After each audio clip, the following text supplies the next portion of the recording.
जो आप फर्श-ए-अज़ा पे बैठे हैं इसमें कुछ मनसब है। एक अज़ादार का मनसब है, एक ज़ाकिर का मनसब है, एक सोज़खान का मनसब है। सामईन मोहतरम, दुनिया में जितने भी मनसब हैं वो किसी न किसी मकाम पर जाकर सुबुकदोश हो जाते हैं। कहीं उम्र की कैद होती है, वहाँ सुबुकदोश हो जाते हैं।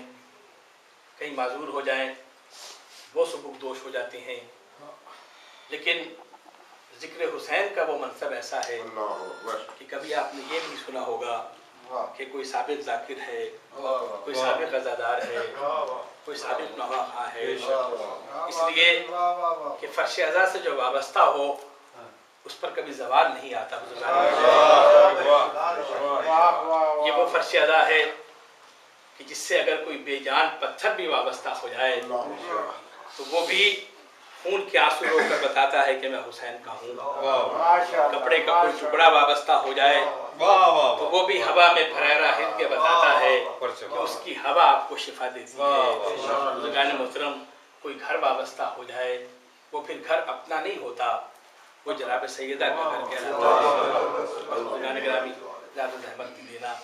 मैंने बुज़ुर्गों से सुना है और अपने बच्चों को बताना चाहता हूँ कि इस फर्श-ए-अज़ा से बाहर जो जी चाहे आप करें, जैसा मर्जी सलूक करें, अपने मनसब का मुज़ाहरा करें, अपनी ज़रूरतों के मुताबिक अपने उसूल बनाइए, लेकिन फर्श-ए-अज़ा पर बहुत एहतियात कीजिएगा।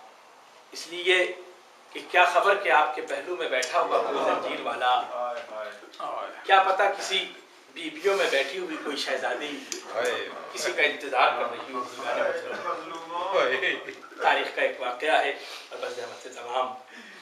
ईरान का काचार बादशाह काचार चहारुम सिलसिला बादशाहत का मोहब्बत अहले बैत में डूबा हुआ, ख्वाहिश हुई कि इमाम के रोज़े की ज़ियारत करे।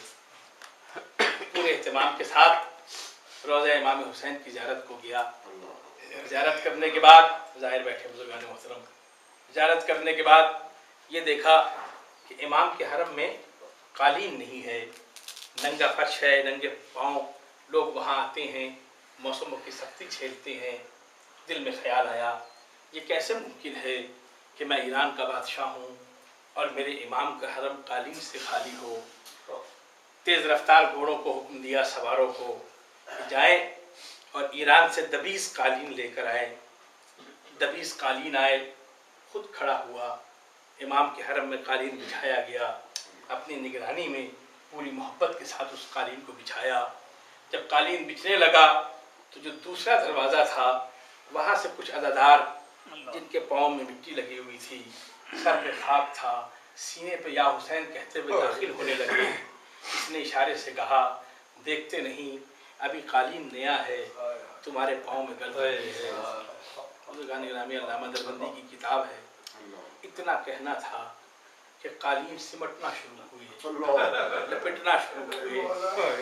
ख्याल आया कि शायद अभी नया कालीन है और मजदूरों को कहा कि इसे बिछाओ, लेकिन कालीन लिपटते रहे। खोलने की हज़ार कोशिश की, कालीन खुला नहीं। बुज़ुर्गान गिरामी, मसाइब का जुमला है, मुहिब्ब अहले बैत रात को सोया, ख्वाब में इमाम की विज़ारत हुई और एक जुमला इमाम ने कहा, काचार ये बताओ ये हरम तुम्हारा है या मेरा?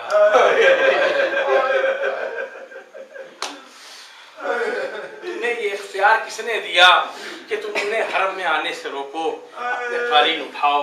आज तक बुजुर्गान गिरामी उस हरम में कालीन नहीं बिछते। बहुत नाजुक मामला है बुजुर्गान गिरामी, इसलिए हमारे बुजुर्गों ने कहा है कि बहुत एहतियात का मुज़ाहरा कीजिए। मेरी तहज़ीब इजाज़त नहीं देती। बस दो वाक़यात बुजुर्गान मोहतरम और ज़हमत तमाम। एक मदीने में मुहिब्ब अहले बैत औरत थी, उसकी शादी किसी जालिम से हुई।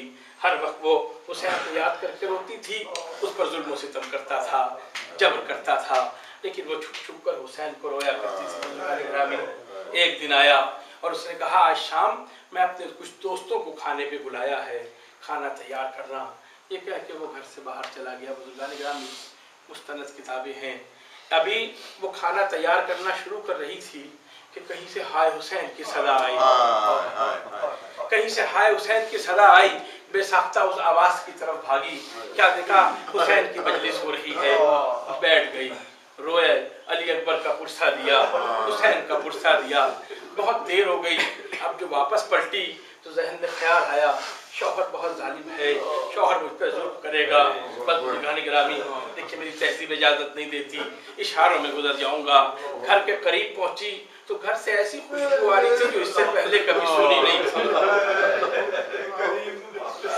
ایسی خوشبو آ رہی تھی جو اس سے پہلے کبھی سونگی نہیں تھی، ڈرتے ڈرتے دروازہ کھولا، کیا دیکھا باورچی خانے میں ایک عجیب سی روشنی ہے، اس نے اپنی آنکھوں سے کیا دیکھا، ایک بی بی باورچی خانے میں کھانا تیار کر رہی ہے، اس سے اگلا جملہ بزرگان گرامی بڑا سخت ہے، اور دیکھا ایک نقاب پوش بی بی صحن میں جھاڑو دے کانپتے ہوئے قدموں سے گھر میں داخل ہوئی، کانپتے ہوئے قدموں سے گھر میں داخل ہوئی، ذہن میں وہ خیال ضرور تھا، جا کے اس بی بی کے قریب بیٹھ گئی جو کھانا تیار کر رہی تھی، سر جھکا ہوا تھا، نقاب پڑی ہوئی تھی، ڈرتے ڈرتے پوچھا کہ آپ ہیں کون، آپ ہیں کون؟ ایک آواز آئی، تو میرے بیٹے کو رونے گئی، تو میرے بیٹے کو رونے گئی تھی، ہم تیرا کام کرنے کے لیے میں حسین کی ماں یہاں پہنچی، لرز کے رہ گئی بزرگان گرامی، کانپنے لگی، کانپتے ہاتھوں اور ہونٹوں سے پوچھا اچھا بی بی یہ بتائیے وہ بی بی کون ہے جو صحن میں جھاڑو لگا رہی ہے؟ کہا ڈرو نہیں، وہ میری بیٹی زینب، اجرکم اللہ، ادھر آپ فرش حسین بچھاتے ہیں بزرگان گرامی، یہ بیویاں چلتی ہیں، کئی دفعہ سنایا ہوا واقعہ ہے، علماء کرام نے بیان کیا، اسی پر گفتگو ختم کرتے ہیں، بزرگان گرامی ادھر آپ فرش عزا بچھاتے ہیں نا، ادھر آپ گریا کرتے ہیں، ادھر ایک بی بی بقیہ سے چلتی ہے، بقیہ سے چل کر شام پہنچتی ہے، زینب اٹھو تیرے حسین کے رونے والے آگے، زینب چلو تیرے حسین کے رونے والے آگے، شہزادی زینب ماں کی طرف دیکھتی ہے، اماں میں حسین کو اکیلے نہیں ترسی ہوئی، میری سکینہ بھی ترسی ہوئی، اماں اجازت دو تو میں سکینہ کو بھی ساتھ لے لوں، یہ دونوں بیوی زندان شام میں جاتی ہیں، اٹھو سکینہ تمہارے بابا کے رونے والے آگے، بزرگان گرامی بہت مستند روایت ہے، خدا آپ کے آنسوؤں کو قبول کرے، آپ کی دعاؤں کو مستجاب فرمائے، جس گھر میں یہ مجلس ہو رہی ہے اس کی بھی ایک منت پروردگار بی بی سکینہ کے صدقے یہ اگلی مجلس اسی منت کی ہو، بزرگان گرامی سکینہ کو ساتھ لیا، سکینہ کو ساتھ لے کر علماء کرام کی روایتیں بزرگان گرامی وہ بیویاں آ کر کہیں عورتوں کے درمیان بیٹھ جاتی ہیں، مستورات کے درمیان، بزرگان گرامی کہا جاتا ہے نا کہ میرے مجھ پر گریا ایسا کرو، امام کا قول ہے جیسے جوان بیٹے کی لاش پہ گریا، ادھر آپ گریا کرتے ہیں بزرگان گرامی، ادھر وہ جو چھوٹی بچی ہے نا وہ پھوپھی سے پوچھتی ہے، 11 محرم سے وہ سوال کرتی آ رہی ہے، ہر قدم پہ پھوپھی سے سوال پوچھتی ہے، یہاں پوچھتی پھوپھی اماں یہ رونے والے کون ہیں؟ پھوپھی اماں بتاتی بیٹے یہ تیرے بابا کے رونے والے، بزرگان گرامی جب کہتی نا بابا کے رونے والے، وہ بچی آپ کے ہاتھوں کی طرف دیکھتی ہے، وہ بچی آپ کے پیروں کی طرف دیکھتی ہے، اماں ان کے ہاتھ تو نہیں بنے ہوئے، اماں ان کے پیروں میں زنجیریں تو نہیں، اماں ان کو تازیانے تو نہیں لگتے، وہ بھی سمجھاتی بیٹا یہ تیرے بابا کے رونے والے ہیں، ان کے جوان تیرے اکبر کو روتے ہیں، ان کے بڑے تیرے حسین بابا کو روتے ہیں، عجیب دعا ہے بزرگان گرامی، عجیب دعا ہے، دامن پھیلا کے دعا مانگیے گا، زندان شام کی تاریخ